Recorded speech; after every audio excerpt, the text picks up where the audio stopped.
जिस बंगाल में वोटिंग के दौरान कहीं किसी की जान नहीं गई, जबकि इससे पहले का चुनावी इतिहास बंगाल में बहुत खूनी रहा, वहां वोटिंग शांति से हुई और पैरामिलिट्री फोर्सेस लगाई गई, केंद्रीय सुरक्षा बल लगाए गए। लेकिन अब रिजल्ट के बाद आपसी हिंसा में 3 लोगों की मौत हो चुकी है। नॉर्थ 24 परगना जिले के संदेश खाली में कल रात गश्त कर रही पुलिस और केंद्रीय बलों पर हमला हुआ। उपद्रवियों ने फायरिंग कर दी, 5 सुरक्षाकर्मी घायल हो गए। कोलकाता की न्यू मार्केट में भीड़ ने टीएमसी के पार्टी ऑफिस को बुलडोजर से गिरा दिया। आसपास की दुकानों को नुकसान पहुंचाया गया। मुर्शिदाबाद जिले की जियागंज में लेनिन की प्रतिमा तोड़ दी गई। आमतला में टीएमसी महासचिव अभिषेक बनर्जी के ऑफिस में तोड़फोड़ हुई। टीएमसी का आरोप है कि बीजेपी के समर्थकों ने पत्थरबाजी की, पोस्टर बैनर तक फाड़ डाले।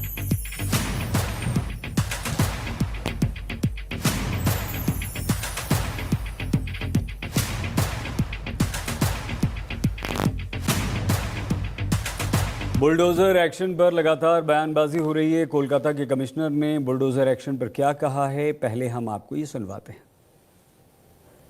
लिया जाएगा, एक्शन लिया जाएगा। अभी पहले जो जेसीबी का मतलब जो घटना हुई है उसको पहले कंटेन करेंगे। पुलिस का फॉलोअप एक्शन होगा। जो लोग पुलिस अफसर वहाँ थे और जिन्होंने एक्ट नहीं किया है, रिपोर्ट जनरेट होगा। जो कार्रवाई होती है की जाएगी, बिल्कुल की जाएगी। Instructions have been issued and they have to comply with that. वहीं इस मामले पर नेताओं के बयान भी आए। समिक भट्टाचार्य से लेकर सौगत रॉय, सब ने हिंसा पर बयानबाजी की है। किसी का रंग देखने का कोई जरूरत नहीं है, लेकिन लोगों को ये भी मालूम होना चाहिए कि अभी तक 2 मत का खबर है, वो दोनों ही भारतीय जनता पार्टी का कार्यकर्ता है। हम लोग जीता है और हमारा कार्यकर्ता का मर्डर हो रहा है। ये भी समाज को देखना चाहिए। अगर हमारा जगह तृणमूल कांग्रेस होता आज, तो आज बीजेपी का 200 कार्यकर्ता इतना समय में तो मार दिया जाता। कम से कम हजारों महिला का साथ सामूहिक बलात्कार हो जाता है 2021 को। लेकिन भारतीय जनता पार्टी तृणमूल का ये संस्कृति और सार्वत्रिक रूप से पश्चिम बंगाल का जो पोस्ट पोल वायलेंस का कल्चर है उससे निकल कर आना चाहता है, और हम निकल कर आएंगे। इसके लिए जो कुछ करना है हम करेंगे। गृह मंत्री जी से भी सुबह मेरा बात हो गया, जो करना है हम करेंगे। शमिकदा, जो सरकार गठन की प्रक्रिया है वो कहां तक पहुंची है? 9 तारीख को शपथ ग्रहण करना है, वो हम लोग उसका तैयारी में लगे हुए। वो ब्रिगेड परेड ग्राउंड में होगा शपथ ग्रहण, जितना बता सकते हम लोग भव्य समारोह होगा। भव्य समारोह होगा, सामूहिक रूप से होगा, और उसका तैयारी में है। कब क्या होगा वो आज ही ठीक हो जाएगा। रिपोर्ट है कि सभी जगह बीजेपी के लोग हमारा पार्टी ऑफिस तोड़ रहे हैं, तृणमूल के लोगों को घर पर भी हमला करते हैं। घर में जो वरिष्ठ लोग है उस पर भी हमला करते हैं। बहुत ही दुखद है, बहुत ही निंदा की विषय है। कल देखा गया ऐतिहासिक हॉग मार्केट, वहां पर एक बुलडोजर लेके एक व्यक्ति आ गया, उसने तोड़फोड़ की। इस पर क्या आप लोगों ने कुछ कहा है? पुलिस से बात की है या ये जो घटनाएं हो रही हैं उस पर किसी से बात नहीं, पुलिस से जरूर बात किया, लेकिन उस इलाका से तो तृणमूल का उम्मीदवार जीता, चौरंगी कॉन्स्टिट्यूएंसी। लेकिन ये सब हो रहा है, पुलिस कुछ नहीं कर रहा है। पुलिस को हम चाहते हैं कि वो कानून के अनुसार कदम उठाए। वहां जाकर पहले काम किया मुर्शिदाबाद में, लेनिन का स्टैचू को भी तोड़ दिया। वो सब पहले टीएमसी, अभी सब बीजेपी बन गए। तो बीजेपी और टीएमसी के बीच में जो जनवाद का एक फुटबॉल बना रहा है, आज वो वायलेंस है जो टीएमसी ने लेफ्ट के खिलाफ किया। लेफ्ट के हर दफ्तर को टीएमसी तोड़ा। हमारे हजारों कार्यकर्ता मतलब घरों से बेदखल हो गए टीएमसी की गुंडागर्दी के कारण। आज बीजेपी वही हथियार इस्तेमाल करके टीएमसी को कर रही है। हम इसका निंदा करते हैं, लेकिन आग से आप खेल रहे हैं तो ये आपका नतीजा है। हालांकि हम इसके बिल्कुल विरोध करते हैं। इधर ममता बनर्जी का इस्तीफा नहीं देने के निर्णय पर राजनीति चल रही है। ममता का ये स्टंट हालांकि किसी काम नहीं आने वाला, क्योंकि कल बंगाल में विधानसभा भंग हो जाएगी, जिसके बाद ममता इस्तीफा दें या ना दें फर्क नहीं पड़ता।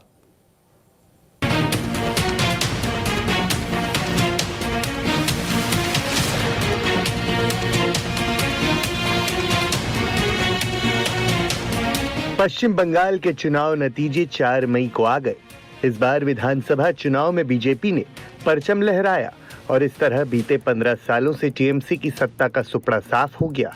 चुनाव नतीजे आने के बाद से ही अब तक सीएम रही ममता बनर्जी आक्रामक मोड में है। उन्होंने पहले तो ये आरोप लगाया कि मतगणना केंद्रों पर वोटों की हेरफेर हुई। यहां तक कि उन्होंने कहा कि कुछ गुंडों ने उन्हें भवानीपुर के मतगणना केंद्र पर पीटा भी। इसी के साथ उन्होंने आरोप लगाया कि वो हारी नहीं है, उन्हें हराया गया है। Hundred seats they looted and cheated, and this election commission is a BJP commission. I gave my complaint at 4 o'clock. The RO, I complained DO, I complained CO West Bengal. Even I sent all the SMS to Manoj Agarwal, but they are not doing anything. It's a immoral victory, not moral victory. Immorally, whatever election commission has done with the central forces and Prime Minister and Home Minister, it is totally illegal. मंगलवार शाम को ममता बनर्जी ने press conference की और BJP पर तमाम आरोप लगाते हुए कहा कि उनके सीएम पद से इस्तीफा देने का सवाल ही नहीं उठता। Lose the election. It is their forceful attempt to defeat us. Officially, they may, through election commission, can defeat us. But morally, I am telling you that we won the election. Mamata Banerjee के इस बयान से राज्य में एक तरह का संवैधानिक संकट खड़ा होने की आशंका जताई जा रही है। सवाल उठ रहे हैं कि ममता ने इस्तीफा नहीं दिया तो क्या होगा। असल में बीजेपी 10 मई से पहले शपथ ग्रहण की तैयारी में जुटी है। बुधवार को 6 तारीख हो चुकी है। 7 मई 2026 को पश्चिम बंगाल की 17वीं विधानसभा का कार्यकाल समाप्त हो रहा है। ऐसा होने पर सभी पद संवैधानिक रूप से खुद ही समाप्त हो जाएंगे। ऐसे में ममता बनर्जी खुद ब खुद सीएम नहीं रहेंगी, यानी वो इस्तीफा दें या ना दें, विधानसभा भंग होने के बाद वो वैसे भी सीएम नहीं रहने वाली हैं। यानी ममता बनर्जी के इस्तीफा न देने की मियाद सिर्फ एक दिन यानी आज ही के दिन तक है। इसके बाद उनके इस बयान की मैं इस्तीफा नहीं दूंगी, इसका भी कोई मतलब नहीं रह जाएगा। चुनाव आयोग ने चुनावी प्रक्रिया पूरी होने के बाद नई विधानसभा के गठन के लिए आधिकारिक अधिसूचना जारी कर दी है और इसे राज्यपाल को भी भेज दिया है। तो ममता बनर्जी के इस्तीफा देने या न देने के लिए भी सिर्फ आज ही का दिन बाकी है। इस बीच एक बड़ी खबर आ रही है। 8 मई को कोलकाता पहुंचेंगे अमित शाह और मांझी। 8 मई को ही बंगाल में विधायक दल की बैठक होगी और इसी बैठक में मुख्यमंत्री का नाम तय होगा। बंगाल में मुख्यमंत्री चुनने की जिम्मेदारी गृह मंत्री, केंद्रीय गृह मंत्री अमित शाह और ओडिशा के मुख्यमंत्री मोहन चरण मांझी को सौंपी गई है। अमित शाह ऑब्जर्वर हैं, मांझी को ऑब्जर्वर बनाए गए हैं।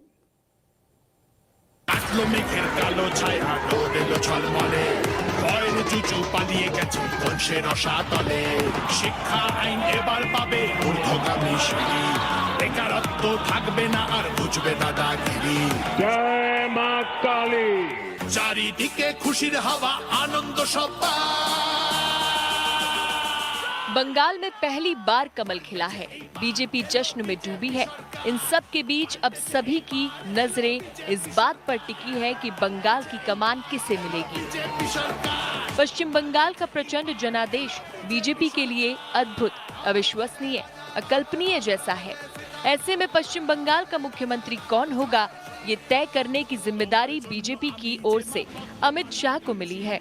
केंद्रीय गृह मंत्री अमित शाह और ओडिशा के सीएम मोहन चरण मांझी को बंगाल का पर्यवेक्षक बनाया गया है। सूत्रों की माने तो 8 मई को अमित शाह और मोहन चरण मांझी कोलकाता पहुंचेंगे। कोलकाता में ही बंगाल बीजेपी के विधायकों से अमित शाह मुलाकात करेंगे। उसी बैठक में ये तय किया जाएगा कि बंगाल का मुख्यमंत्री कौन होगा। पश्चिम बंगाल में लंबे समय तक ममता बनर्जी का शासन रहा है। महिला मुख्यमंत्री के बदले बीजेपी किसी महिला को ही कमान सौंपेगी या फिर भारतीय जनता पार्टी के दिमाग में कुछ और ही चल रहा है।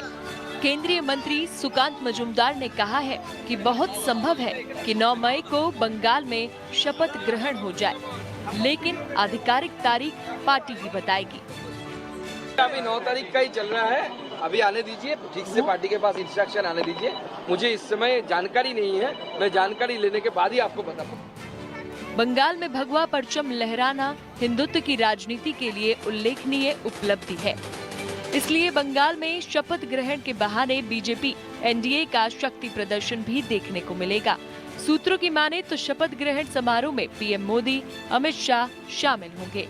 इनके अलावा एनडीए बीजेपी शासित राज्यों के सभी मुख्यमंत्री, उप मुख्यमंत्री, केंद्र सरकार के मंत्री, एनडीए के वरिष्ठ नेता शपथ ग्रहण में मौजूद रहेंगे। 9 तारीख तो शुभ दिन है, कविगुरु रविन्द्रनाथ टैगोर का आविर्भाव दिवस है। 25 बैशाख उसी दिन करेंगे सर।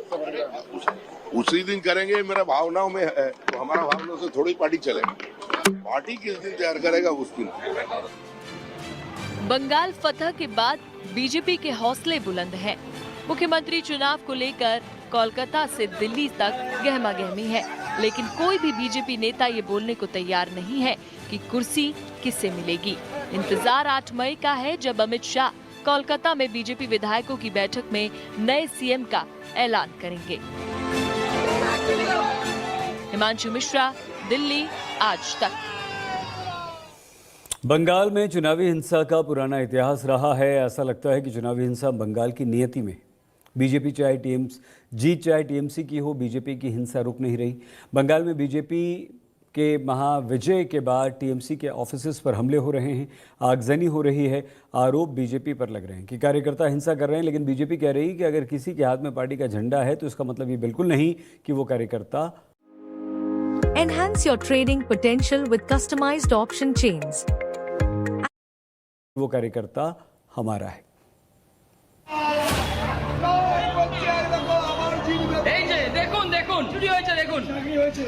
टीएमसी ऑफिस को जला दिया गया है।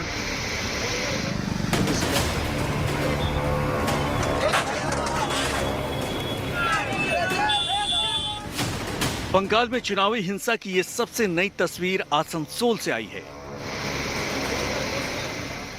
बीजेपी की जीत और टीएमसी की हार के बाद आग भड़की है। सियासी कड़वाहट अब शोलों के रूप में दिख रही है। आसनसोल में टीएमसी दफ्तर को आग के हवाले कर दिया गया। कोट मोड़ इलाके में बीती रात उपद्रवियों ने उत्पात मचाया। जलने वाला है दूसरे दुकान पे। रात के अंधेरे में उपद्रवी आए और वार्ड नंबर 53 के पार्षद टीएमसी नेता मौसमी बोस के दफ्तर में आग लगा दी। टीएमसी ऑफिस को जला दिया गया है। इस घटना की खबर लगते ही कुछ ही देर में फायर ब्रिगेड और पुलिस को इसकी जानकारी दी गई।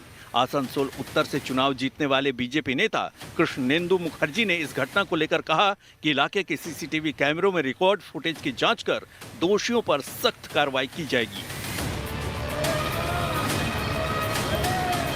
हिंसा का ये दौर पूर्व वर्तमान में भी दिखा है। चुनाव नतीजों की घोषणा के बाद से ही पूरे पूर्वी वर्तमान में राजनीतिक तनाव बढ़ा हुआ है। केतुग्राम विधानसभा क्षेत्र में टीएमसी पार्टी कार्यालय में तोड़फोड़ की गई और उसके बाद उसमें आग लगा दी गई। इस आगजनी में कार्यालय के अंदर रखा सारा फर्नीचर और सामान जलकर राख हो गया।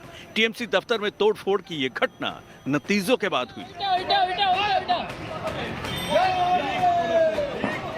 टीएमसी कार्यालय पर बीजेपी ने कब्जा कर लिया। वहां ढेर सारे राशन कार्ड और बायोडेटा बरामद किए गए। इस घटना के बाद पूरे इलाके में तनाव पैदा हो गया। इसे लेकर बीजेपी कार्यकर्ताओं ने विरोध प्रदर्शन शुरू कर दिया।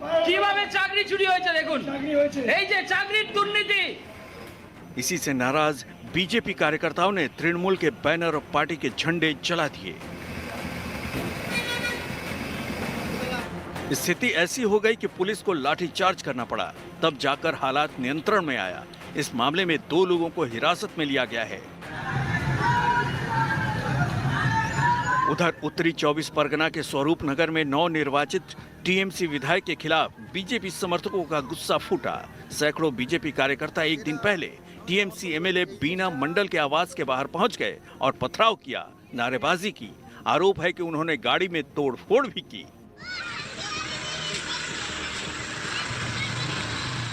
वहीं फलता में टीएमसी नेता जहांगीर खान के दफ्तर में तोड़फोड़ की वारदात हुई। इस दौरान हंगामा और तोड़फोड़ करने वाले बीजेपी के झंडे लहराते नजर आए। टीएमसी के कार्यालय में तोड़फोड़, आगजनी और पार्टी नेताओं पर लगातार हमलों को लेकर पार्टी नाराज है। वो बीजेपी पर गंभीर आरोप लगा रही है। पूरा ढिले घटा, हम जीत गए, तृणमूल जीत गया, वो हार गया। उसके बाद हर एक वार्ड में 33 में पवित्र विश्वास को बुरी तरह असॉल्ट किया, वो मर्डर करने का कोशिश किया। 35 में एक मौत हो गया है, 36 में हमला हो रहा है, 30 में हमला हो रहा है, 57 में हमला हो रहा है, 28 में हमला हो रहा है। 8 वार्ड जो है, 8 वार्ड में ही ये लोग हमला कर रहे हैं। हालांकि चुनाव के बाद हो रही हिंसा को लेकर बीजेपी टीएमसी पर ही सवाल उठा रही है। तृणमूल कांग्रेस का अंदरूनी झगड़ा, रातों रात कुछ क्लब अपने भगवा टीका लगा लिया और हाथ में भगवा झंडा उठा लिया और जाकर तृणमूल का किसी ऑफिस में भागचूर कर रहे हैं, ताला लगा रहे हैं, ऑफिस का नाम बदल रहे हैं, भगवा कलर कर दे रहे हैं। ये चल रहे हैं। हम लोग भी हमारा सांगठनिक स्तर से इसको रोकने की कोशिश कर रहे हैं, लेकिन ये तो हमारा लोग नहीं कर रहे हैं। चुनाव आयोग ने जारी हिंसा को लेकर सख्ती दिखाई है। कहा है कि हिंसा कतई बर्दाश्त नहीं की जाएगी। आयोग ने बंगाल के मुख्य चुनाव पुलिस महानिदेशक और केंद्रीय सशस्त्र पुलिस बलों के प्रमुखों को जीरो टॉलरेंस अपनाने को कहा है। पूर्वी वर्धमान से सुजाता मेहरा, आसनसोल से अनिल गिरी के साथ आज तक ब्यूरो।